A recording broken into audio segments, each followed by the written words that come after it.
Rehetra mandrakarivany ny fahasoavan'ny tompo riavana. Faly miarabanao indray tonga eto amin'ny fotoana iarahantsika mandinika ny tenin'ny tompo.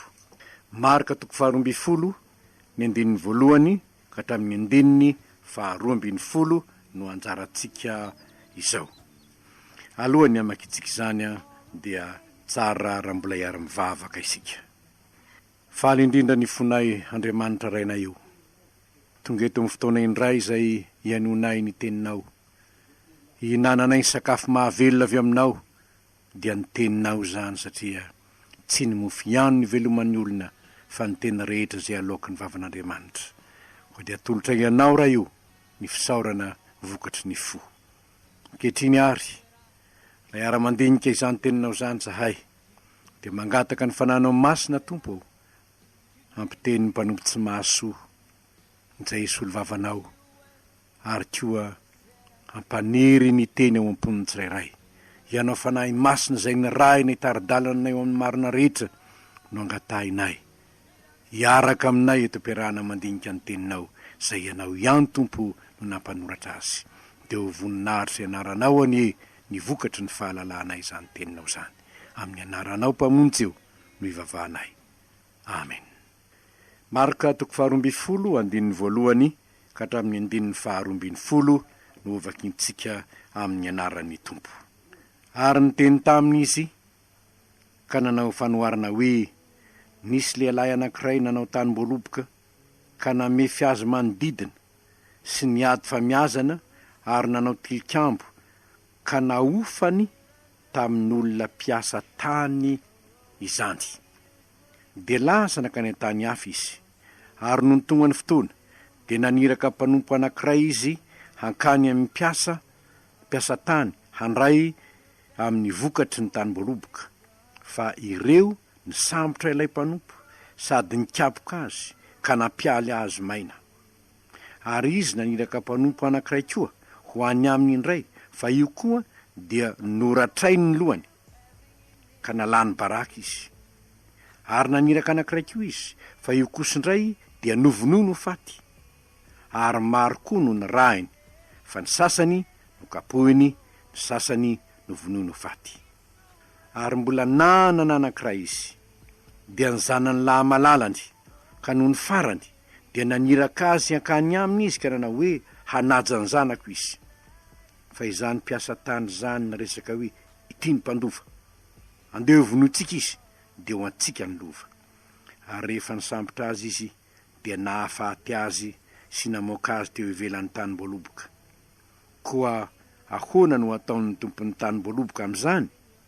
Ho avy izy dia andingana ny mpiasa tany ka omeny olo-kafa ny tanim-boaloboka. Ary tsy mbola novakinareo va zay soratra masina zao? Ny vato izay no lavy ny mpanao trano dia izy no efa natao fehizoro. Avy tamin'i Jehova izao ka mahagaga eo imasontsika. Ary nitady sambotra azy izy ireo, nefa natahotra ny vahoaka izy, satria fantany fa ny tenany no nolazainy tamin'izany fanoharana izany, dia nandao an' Jesosy ny olona ka lasa. Ray masino, manamasinanay amin'ny fahamarinana, fa ny teninao no fahamarinana.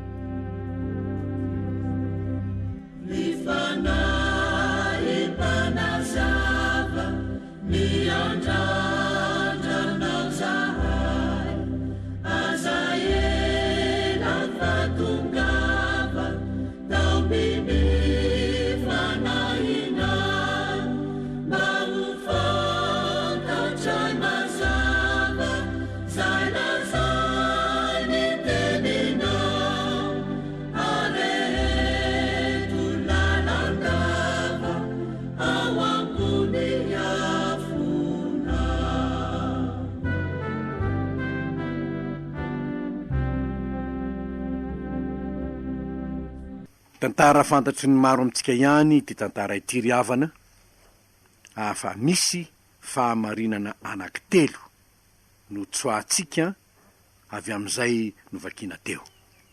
Ny fahamarina voalohany dia izao: fanoharana ny nentin'ny tompo nampahatsiaro tena ny lohan'ny mpisorona sy ny mpanora-dalàna ary noloholona.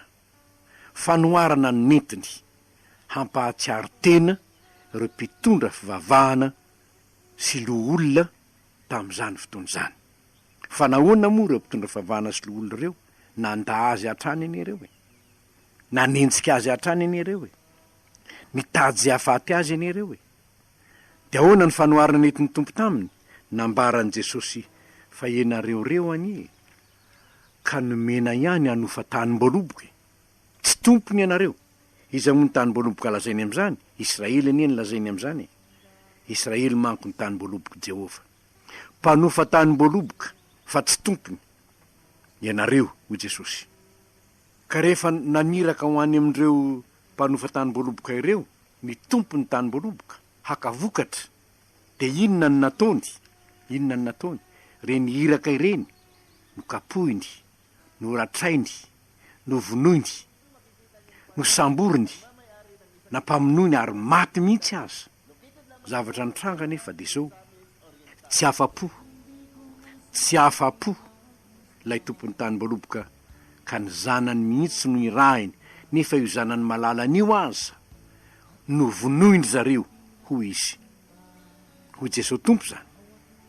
Zavatra hitatsika amin'ny 2:12 de hoe fantatry ny fariseo fa ny tenany no nolazainy tamin'izany. Ahoana tokoa moa hoe ny tenany nolazainy tamin'izany? Raha mijery isika ny amin'ny Jesosy ny fifandraisany tamin'ny fariseo sy ny mpanora-dalàna, raha mijery isika ireo mpaminany maro teo alohan'i Jesosy tompo, dia hitatsika fa maro tamin'ireny mpaminany reny no tsy meken'ny Jiosy, indrindraindrindra ny fariseo sy ny mpanora-dalàna no tena nanohitra azy. Maro tamin'ireo mpisorona nanohitra n'ireny mpaminany reny eny, ary ny mpanjaka tamin'izany fotoan'izany koa azy de nanohitra ny mpaminany.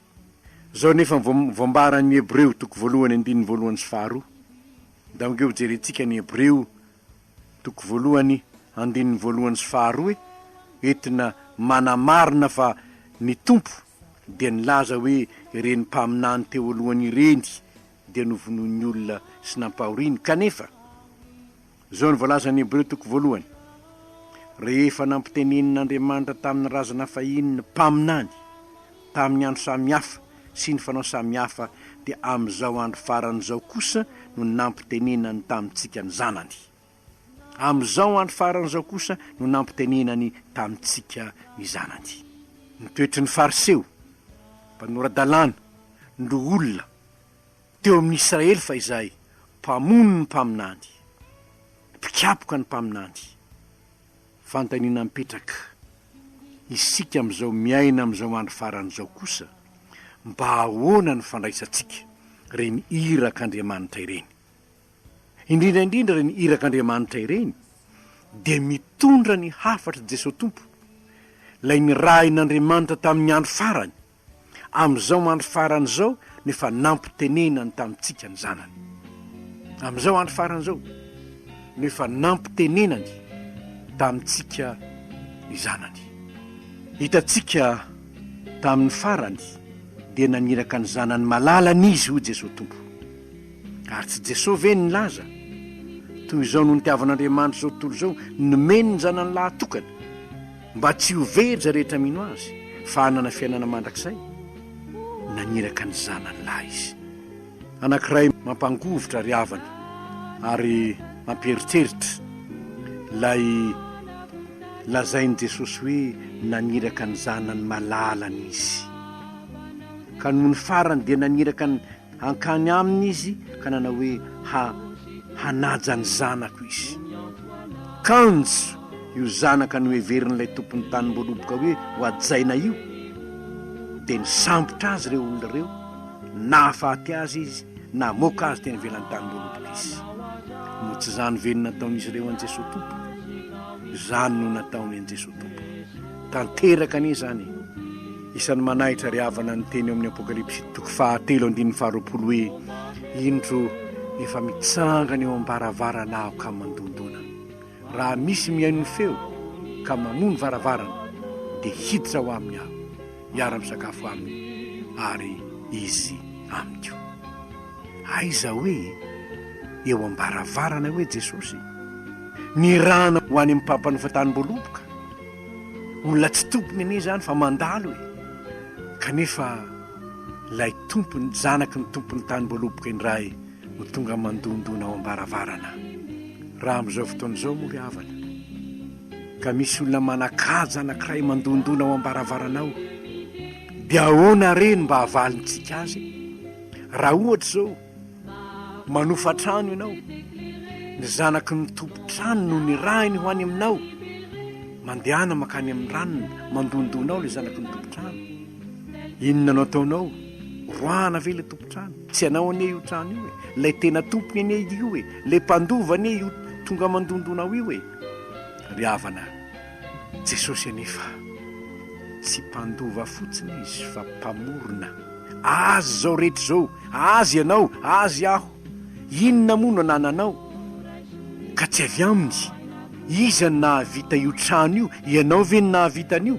Raha tsy nomen'ny tompo anao ny aina, fa nalany talohany nanamboaranao trano, tsy nahavita trano anie ianao ka raha mandondona eo ambaravarana ve ilay nanomeanao ny aina sy ny fitaovana rehetra hoentina manamboatra ilay trano, dia tsy hoenoina, tsy hovoana, ary mifona aho ny varavaran'ny foko, eo ambaravarany foko izy no mandondona mba te hiditra aminao aho. Izaho lay mpanjaka ny mpanjaka sy tompony tompo. Ry havana miampieritreritra zany. Madagasikara ve? Iza ny nampisy an'i Madagasikara? Tsy Jesosy tompo va ny nampisy an'i Madagasikara? Tsy Andriamanitra ve ny nanao an'ity Madagasikara ity ary isika rehetra ponina eto? Moa tsy Andriamanitra ve ny mahavelona antsika mandrak'androany ka raha mandondona raha mba tonga eto Madagasikara Jesosy? Zanaka malala an'Andriamanitra dia ho roana ve izy? Tsy ho voana varavarana ve izy? Ho sanatriany zany, ho sanatriany zany. Fa na aiza misy varavarane fa tsy sambotra azy ka hamono azy na androka azy. Sady izao anie ry havany, tsy azotsika roana intsony anie Jesosy tompo io azy ty Madagasikara ity Ary noho izany ry havana, raha tonga mandondona ilay zanaka malala an'Andriamanitra, na any amin'ny biraonao zany, na any an-tranonao zany, na any amin'ny lapa misy anao zany, na any amin'ny fiangonana zany, raha tonga mandondona izy aza roana tahaka ny nataon'ny loha olona sy ny sinedriona fa izay, aza tsiratsiraina fa ampandrosoy, ary dia ho hitanao ny tena fiadanana, ho hitanao ny tena fiadanana.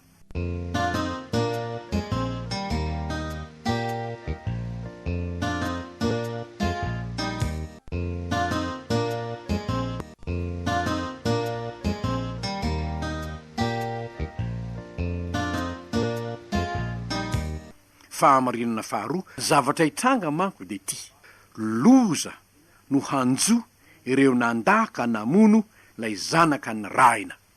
Zany fanoharana nataon'i Jesosy tompo eto. Loza no hanjo ireo nandaka namono lay zanaka ny rahina. Niezaka ihany le tompony tany-boaloboka, araka ny vakitsika teo, niezaka naninona, naniraka mpanompo, impiry izy maniraka mpanompo, no vonoina daholo reny, ny tsiratsiraina daholo reny, farany ozy naniraka ny zanany izy. Iniko indray aza mbola ny vonoiny, dia ahoana ho Jesosy tompo? Ahoana no ataon'ny tompony tany-boaloboka amin'izany? Ho avy izy dia andringana ny mpiasa tany ka omeny olo-kafa ny tany-boaloboka. Tanteraka tokoa io ry havana, tena tanteraka ara-baky teny io. Fa lay zanaka dia nitomany an'i Jerosalema fa izay. Liko 7:1 ry Jerosalema zay mamono ny mpaminany zay rana ho aminao, impiry aho ny tianangona anao tahaka ny akoho. Manomba ny zanany eo ambany elany fa tsy mety anao, tsy fantatrao manko ny amin'ilay fiadanana. Nitomany Jesosy tompo fa tanteraka tokoa, fa aringana, ho ringana amin'ny latsabatra izy ho izy. Tokony ho 7-telopolo taona monja taorina ny nanaovan'ny tompo ty fanoharana ity, dia rava tanteraka ny fanjakany Jerosalema, rava tanteraka ny fanjakana Jiosy tamin'ny taona 70, tokony 7-telopolo taona taorina n'izao ny tenenan Jesosy tompo zao. rava tanteraka ny fanjakana jiosy. Ary nahatonga sasinlaza hoe tsy misy tsony zany fanjakana zany. Tena loza ny fanaovana tsinotsinona ilay zanaka lahy tokan'Andriamanitra. Fa ho an'ny olona zay mandany Jesosy am'izao tsika miteny zao, ho an'izay olona nandany Jesosy hatramin'ny torianany filazantsara ka mandrak'androany, ho an'ireo rehetra nandany tenin'Andriamanitra, ho an'ireo rehetra nitsipaka an' Jesosy Kristy sy mbola mitsipaka ary mbola hitsipaka, malahelo ilaza fa tena zava-doza ny anjo azy ary nanivelany izy ho Jesosy Tompo. Any no isy ny fitomanina sy ny fikitroanify. Ho any amin'ny farimy rehetra afisolo fara izy ho ny Apokalipsy 2:20, ary ampijaliana mandrakizay ireo. Naverimberiko tato ato zany zavatra zany riavana, satria miverimberina ny fampitandremany Jesosy ny am'izany. Ary eto dia ambarany mihitsy ahoana ange no anjo azo izy haringana reo mpiasa tany reo, haringana reo. Ary ny fahafatesana faharoa indrindra no nahatonga ny tompo nidina tetỳ an-tany mba tsy ho veja rehetra mino azy fa hanana fiainana mandrakizay. Ko izao are miantso anao aho, raha mbola tsy namovaravarana an Jesosy Tompo ianao, satria irano ho amintsika ny zanany malalany amin'ny alalany teniny am'izao fotoana izao. Mpanompo tsy mahasoa no mitondro zany tenin'ilay zanaka malala izany ho any tokantrano tsirairay, ho amin'ny toerana misy antsika rehetra, haninona mba hamonjy antsika nahatongavany, amin'ny zavatra manahirana antsika tonga hamonjy izy, ary indrindra ny ananantsika fiainana mandrakizay. Fa ny olana dia izao, tsy mety mandray fiainana mandrakizay ny olona misafidy ny fahafatesana mandrakizay izy ray zany. Tsaroana ny tenin'ny Rasalama ao amin'ilay boky Dorona nefa tsy levona, filma ny tena malagasy, ny tantaran'ny martyra malagasy. Raha miantso ny anadany izy mba hanaraka azy na inona hitranga, de hoy ilay anadany hoe za mbola tsy vonona no faty. De hoy Rasalama taminy hoe raha tsy vonona no fatony amin'ny Kristy ianao de tsy vonona no velona. Fa na iza ho Jesosy mahafony ainy noho ny amiko dia handova fiainana mandrakizay izy. Na iza mahafony zavatra rehetra noho ny fanarahana an Jesosy, fa moana varavarana ilay zanaka malala an'Andriamanitra, de izy ihany no handova fiainana mandrakizay. Fa izay rehetra mandà kosa dia loza no anjo azy tahaky ny nanjoan'i Jerosalema.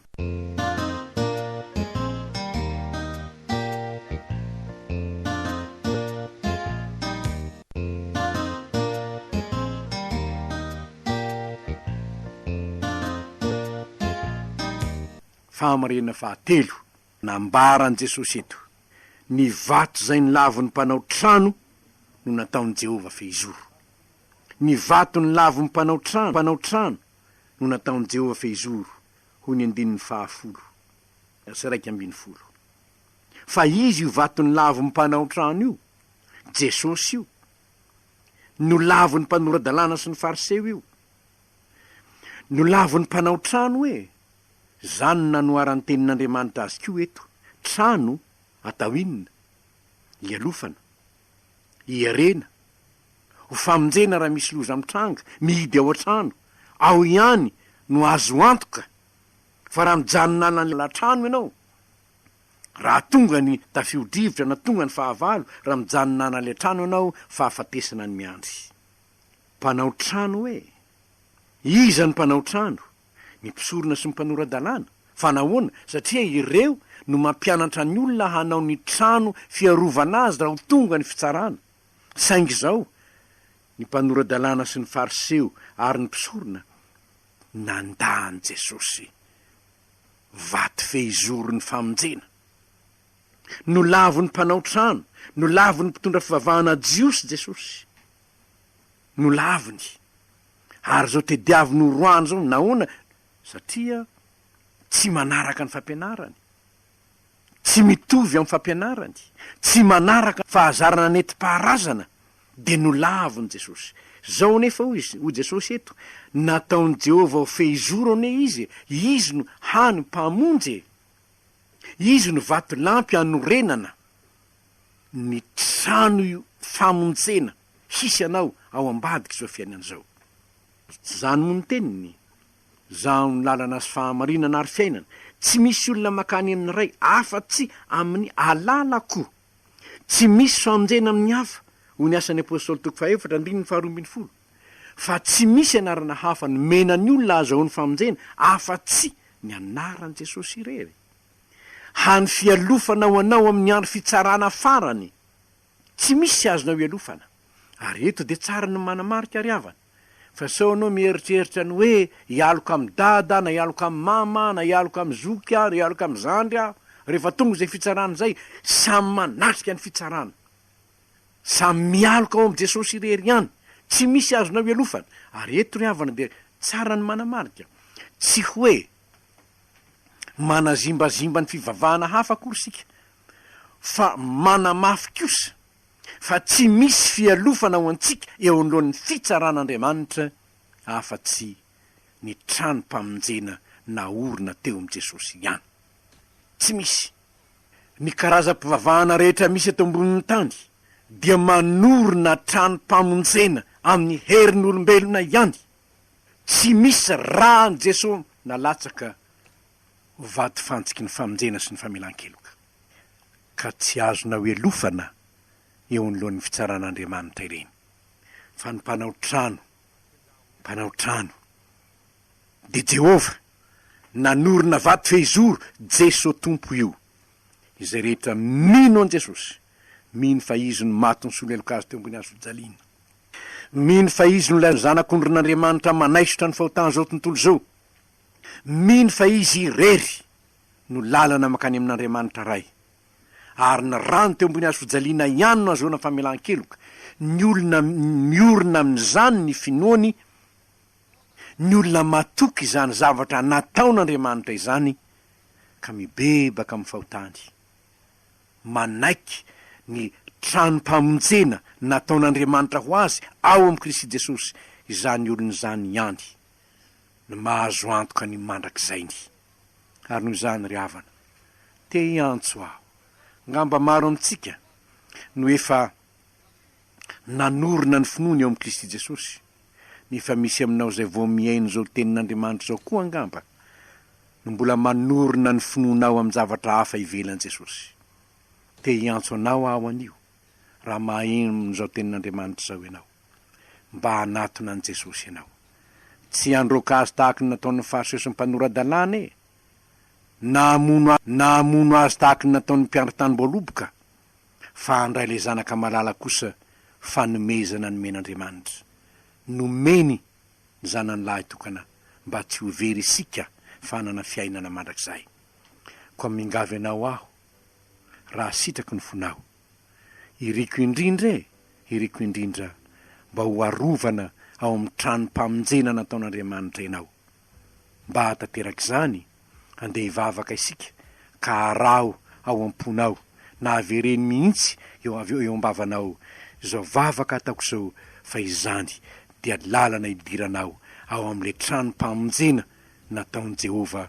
ho an'izay rehetra mino an'i Kristy avereny mangina ao am-ponao zany na koa teneny mihitsy azy fa hiara-mivavaka isika ary ampianatra anao hivavaka aho raha mbola tsy nanao zany ianao misaotranao aho Andriamanitro noho ny famindramponao mampahafantatrahy ny famonjena haiveny zanaka ao lahy tokana vaty fehizoro ny famonjena ahy ka novonoina izy nalatsaka ny rany mba hanadiovana ny fahotako mifona aho Andriamanitro mamela ny eloko ary noho ny rano ny zanakao diovy aho mba ho afa-pahotana fa tolotro anao ny fiainako avy Jesosy tompo manjaka ato-poko ianao manomboka hatram'izao fa anao aho